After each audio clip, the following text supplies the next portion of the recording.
Later that day, as Mrs. Willy prepared a tasty fish dinner for their Christmas Eve feast, she heard a crash from the kitchen. Rushing in, she found Tilly surrounded by a sea of spilled flour. Tiny paw prints adorned the countertop, the floor, and even Tilly herself. "Tilly, what have you done?" Mrs. Willy exclaimed, trying not to laugh.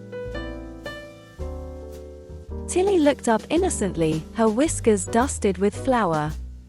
"Meow," she questioned, as if to say, "I was just helping, Mom."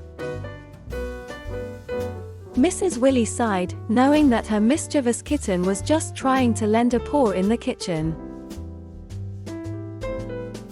"Well, at least you're a messy chef," she chuckled, wiping flour from Tilly's fur.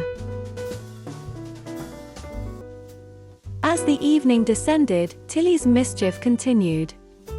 This time, she discovered a pile of colorful ribbons.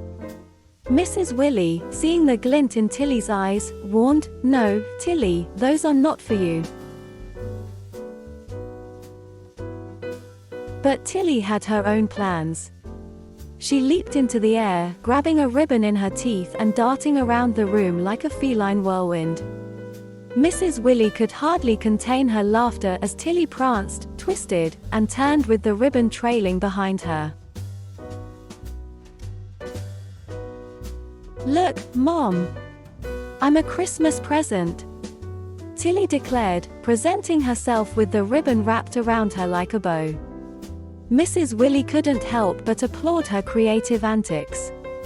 "Tilly, you're a one-kitten Christmas circus." As bedtime approached, Tilly, now exhausted from her day of mischief, curled up beside Mrs. Willy. The two shared a cozy moment, the warmth of their bond outweighing the messes and mayhem of the day. "Good night, my little Christmas troublemaker," Mrs. Willy whispered, nuzzling Tilly gently.